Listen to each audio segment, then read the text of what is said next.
Assalamualaikum warahmatullahi wabarakatuh. Perkenalkan, nama saya Alda Kendra Artanti dengan NIM A10122110081. Jadi hari ini saya akan menjelaskan materi makalah saya tentang tujuan dan prinsip dasar pembinaan warga binaan di Indonesia. Sebelumnya saya berkelompok dengan teman saya yang bernama Alia Putri Ramadanti dengan NIM A101121185. Nah, latar belakang saya membahas tujuan dan prinsip dasar pembinaan warga binaan di Indonesia itu adalah yang pertama, pembinaan ke masyarakat merupakan salah satu program pemerintah dalam meningkatkan serta mengelola lembaga dan sumber daya manusia agar lebih baik dan bekerja sesuai harapan. Pembinaan masyarakat dapat dilakukan dengan berbagai cara melalui pelatihan, rapat, lomba, dan peringatan hari besar-besar lainnya. Apa itu pembinaan? Berdasarkan UU nomor 6 tahun 2014 tidak menyebutkan pengertian pembinaan. Pengertian pembinaan dalam Peraturan Pemerintah 72 tahun 2005 adalah pemberian pedoman, standar pelaksanaan, perencanaan, penelitian, pengembangan, bimbingan, pendidikan, dan pelatihan, konsultasi, supervisi, monitoring, pengawasan umum, dan evaluasi pelaksanaan penyelenggaraan pemerintah desa. Nah, pembinaan itu sendiri adalah kegiatan yang dilaksanakan secara terencana kepada penanggung jawab usaha dalam rangka memberikan desiminasi peraturan perundang-undangan, bimbingan teknis, penyuluhan, atau bentuk lainnya sesuai dengan perkembangan ilmu pengetahuan dan teknologi. Sedangkan pengawasan adalah kegiatan yang dilaksanakan secara langsung atau tidak langsung oleh pejabat pengawas lingkungan hidup untuk mengetahui dan menetapkan tingkat ketaatan penanggung jawab usaha atau kegiatan atas ketentuan yang ditetapkan dalam perizinan berusaha atau persetujuan pemerintah serta peraturan perundang-undangan di bidang perlindungan dan pengelolaan lingkungan hidup. Nah, pengertian pemasyarakatan sendiri adalah kegiatan untuk melakukan pembinaan warga binaan pemasyarakatan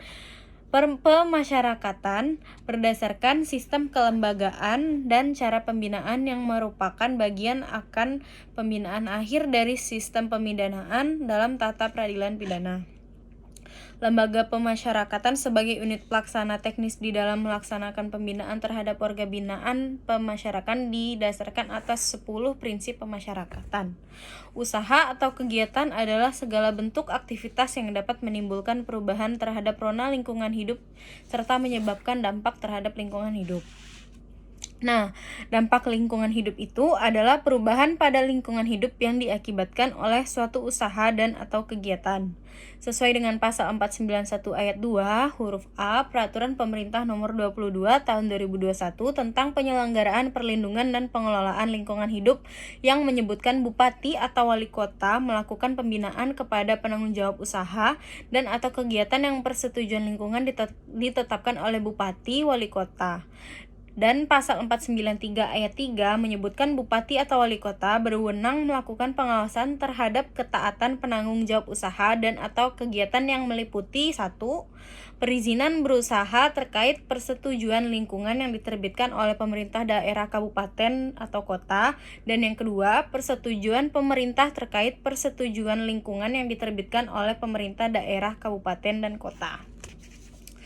Nah, kemudian pembinaan di lembaga pemasyarakatan merupakan upaya mencegah terjadinya penanggulangan tindak pidana, tentunya dengan pembinaan dan perlakuan yang tepat sehingga tujuan dari pemasyarakatan dapat tercapai.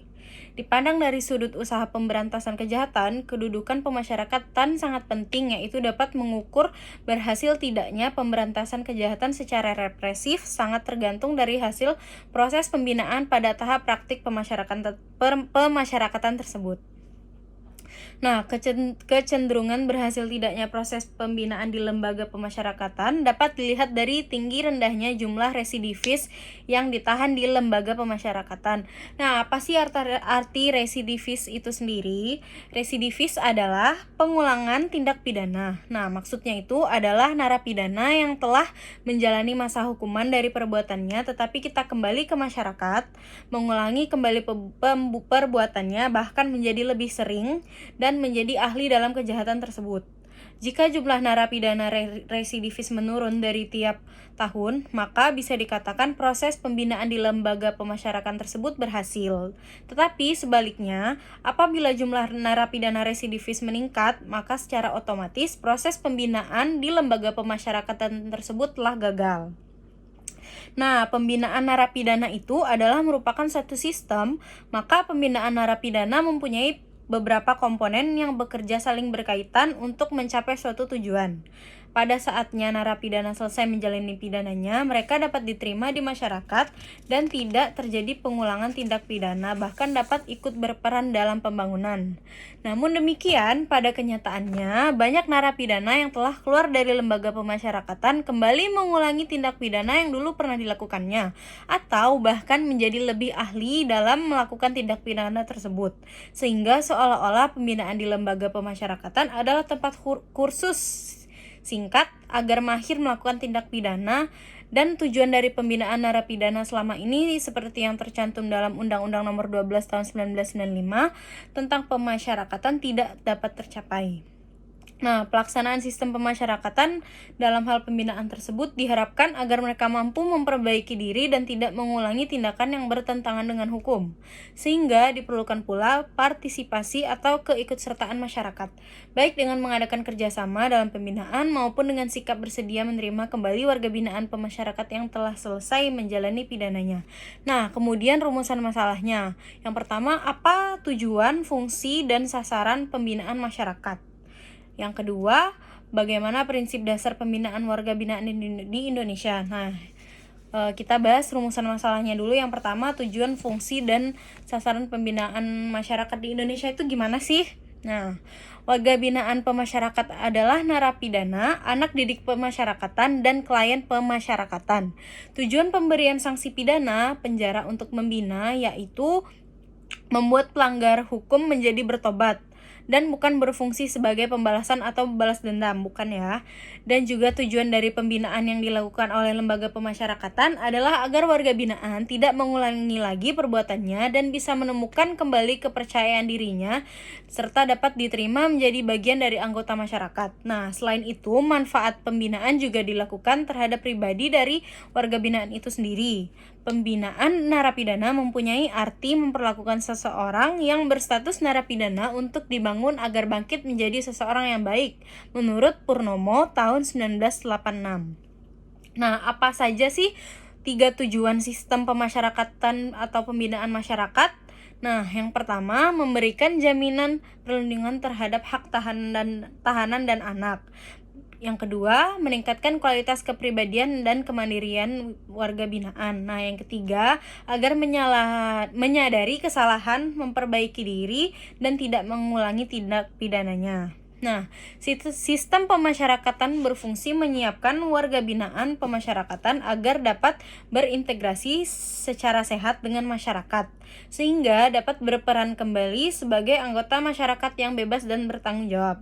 Nah, tujuannya sendiri itu adalah untuk membentuk warga binaan pemasyarakatan agar menjadi manusia seutuhnya, menyadari kesalahan, memperbaiki diri, dan tidak mengulangi tindak pidana sehingga dapat diterima oleh lingkungan masyarakat, dapat aktif berperan dalam pembangunan, dan dapat hidup secara wajar sebagai warga negara yang baik dan bertanggung jawab, serta memberikan jaminan perlindungan hak asasi tahanan yang ditahan di rumah tahanan negara dan cabang rumah tahanan negara dalam rangka memperlancar proses penyidikan, penuntutan, dan pemeriksaan di sidang pengadilan. Kemudian, fungsi dari pemasyarakatan atau pembinaan warga binaan adalah untuk menyiapkan warga binaan pemasyarakatan agar dapat berintegrasi secara sehat dengan masyarakat, sehingga dapat berperan kembali sebagai anggota masyarakat yang bebas dan bertanggung jawab. Nah, sejarah pemasyarakatan di Indonesia terbagi menjadi 3 periode, yaitu yang pertama periode pemasyarakatan 1 pada tahun 1963 sampai 1966.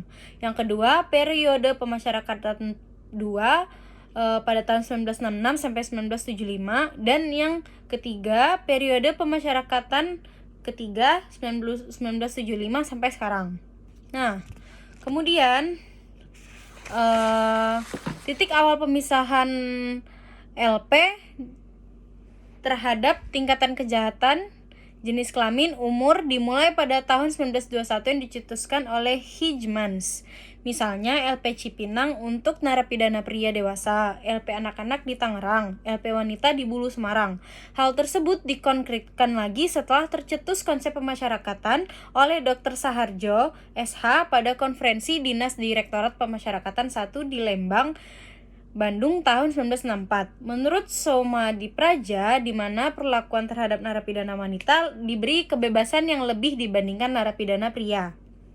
Nah, apa sih, siapa-siapa aja sih sasaran pembinaan dan pembimbingan agar warga binaan pemasyarakatan meningkatkan kualitas warga binaan pemasyarakatan yang pada awalnya sebagian atau seluruhnya dalam kondisi kurang, yaitu yang pertama kualitas ketakwaan kepada ketuhanan yang Maha Esa, yang kedua kualitas intelektual, ketiga kualitas sikap dan perilaku, keempat kualitas profesionalisme dan keterampilan, yang kelima kualitas kesehatan jasmani dan rohani. Nah, sasaran pelaksanaan sistem pemasyarakatan pada dasarnya terwujudnya tujuan pemasyarakatan yang merupakan bagian dan upaya meningkatkan ketahanan sosial dan ketahanan nasional. Nah, kemudian pengertian pemasyarakatan itu sendiri adalah kegiatan untuk melakukan pembinaan warga binaan pemasyarakatan berdasarkan sistem kelembagaan dan cara pembinaan yang merupakan bagian akan pembinaan akhir dari sistem pemidanaan dalam tata peradilan pidana. Nah, kemudian fungsi hukum pidana dalam pembinaan masyarakat itu apa sih? Nah, kita bakal bahas di sini, yaitu hukum sangat berfungsi dalam menciptakan masyarakat yang madani. Secara umum, hukum berfungsi untuk mengatur dan menyelenggarakan kehidupan masyarakat agar dapat tercipta dan terpeliharanya ketertiban umum. Secara khusus mempunyai fungsi sebagai berikut, yaitu yang pertama, fungsi melindungi kepentingan hukum dari perbuatan yang menyerang. Yang kedua, memberi dasar legitimasi bagi negara dalam rangka negara menjalankan fungsi mempertahankan kepentingan hukum yang dilindungi. Nah, yang ketiga, fungsi mengatur dan membatasi kekuasaan negara dalam rangka menjalankan fungsi mempertahankan kepentingan hukum yang dilindungi. Nah, kemudian pemberian pidana atau pemidanaan dapat benar-benar terwujud apabila melihat beberapa tahap perencanaan, yaitu pemberian pidana oleh pembuat undang-undang, pemberian pidana oleh badan yang berwenang, dan yang terakhir pemberian pidana oleh instansi pelaksana yang berwenang. Nah, kemudian prinsip-prinsip dasar warga binaan di Indonesia itu apa aja? Nah, yang pertama pada pasal 1 angka 2 Undang-Undang Nomor 12 Tahun 1995 tentang pemasyarakatan menjelaskan bahwa sistem pemasyarakatan itu sendiri adalah suatu tatanan mengenai arah dan batas serta cara pembinaan warga binaan masyarakat berdasarkan Pancasila yang dilaksanakan secara terpadu atau pembina yang dibina dan masyarakat untuk meningkatkan kualitas warga binaan pemasyarakatan agar menyadari kesalahannya, memperbaiki diri dan tidak mengulangi tindak pidana sehingga dapat diterima kembali oleh lingkungan masyarakat, dapat aktif berperan dan pembangunan dan dapat hidup secara wajar sebagai warga yang baik dan bertanggung jawab. Nah, itu tadi udah saya jelaskan di awal. Kemudian pembinaan narapidana dilaksanakan melalui beberapa tahap pembinaan, antara lain tahap awal, tahap lanjutan, dan tahap akhir. Pembinaan pemasyarakatan dilaksanakan berdasarkan asas pengayoman, persamaan perlakuan dan pelayanan, serta pendidikan, pembimbingan, penghormatan harkat dan martabat manusia. Kehilangan kemerdekaan merupakan satu-satunya penderitaan dan terjaminnya hak untuk tetap berhubungan dengan keluarga dan orang-orang tertentu. Melalui pembinaan diharapkan warga binaan pemasyarakatan agar dapat menjadi manusia seutuhnya, tidak mengulangi tindak pidana sehingga dapat kembali diterima oleh lingkungan masyarakat. Nah, selain berdasarkan prinsip-prinsip tersebut, untuk menjalani sistem kemasyarakatan terdapat 3 unsur nih yang terkait, di mana hal itu terdapat dalam Undang-Undang Nomor 12 Tahun 1995 tentang pemasyarakatan, yaitu yang pertama narapidana selaku warga binaan, yang kedua petugas lembaga pemasyarakatan selaku pendidik, yang ketiga masyarakat sebagai warga yang menerima kembali bekas narapidana yang telah selesai menjalankan narapidana. Kemudian Pasal 1 angka 1 Peraturan Pemerintah Nomor 31 Tahun 1999 tentang pembinaan dan pembinaan warga binaan masyarakat bahwa pembinaan adalah kegiatan untuk meningkatkan kualitas ketakwaan kepada manusia, kepada Tuhan Yang Maha Esa, intelektual, sikap, dan perilaku profesional, kesehatan jasmani dan rohani, narapidana dan anak didik pemasyarakatan. Kemudian pada pasal 1 angka 2 dijelaskan bahwa pembimbingan adalah pemberian tuntutan untuk meningkatkan kualitas ketakwaan terhadap Tuhan Yang Maha Esa, intelektual, sikap, dan perilaku profesional, kesehatan jasmani dan rohani klien pemasyarakatan. Nah, di dalam melaksanakan suatu pembinaan dikenal dengan teori rehabilitasi dan reintegrasi sosial yang bertujuan untuk mengembangkan beberapa program kebijakan pembinaan narapidana sebagaimana diatur dalam Undang-Undang Nomor 12 Tahun 1995 tentang pemasyarakatan, yaitu yang pertama asimilasi, yang kedua reintegrasi sosial. Nah, kemudian tahap-tahap pembinaan narapidana menurut Peraturan Pemerintah Nomor 31 tentang pembinaan dan pembimbingan warga negara binaan masyarakat tahun 1999 dibagi menjadi dalam 3 tahap, yaitu pembinaan tahap awal, yang kedua pembinaan tahap lanjutan, dan yang ketiga pembebasan tahap akhir.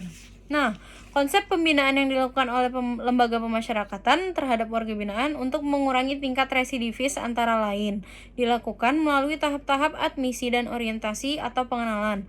Nah, tahap ini merupakan masa pengenalan lingkungan, tahap pembinaan, dan tahap integrasi dengan lingkungan masyarakat sebagai tahap akhir pada proses pembinaan narapidana. Nah, jadi kesimpulannya adalah warga binaan itu adalah narapidana, ada anak didik pemasyarakatan, dan klien pemasyarakatan. Nah, pembinaan narapidana juga mempunyai arti memperlakukan seseorang yang berstatus narapidana untuk dibangun agar bangkit menjadi seseorang yang baik. Nah, selain tujuan, terdapat juga fungsi dari pembinaan masyarakat ini, yaitu berfungsi untuk menyiapkan warga binaan pemasyarakatan agar dapat berintegrasi secara sehat dengan masyarakat, sehingga dapat berperan kembali sebagai anggota masyarakat yang baik dan bertanggung jawab. Nah, sekian penjelasan dari saya. Mohon maaf jika ada salah kata, mohon maaf lebih dan kurangnya. Wabillahi taufiq wal hidayah. Wassalamualaikum warahmatullahi wabarakatuh.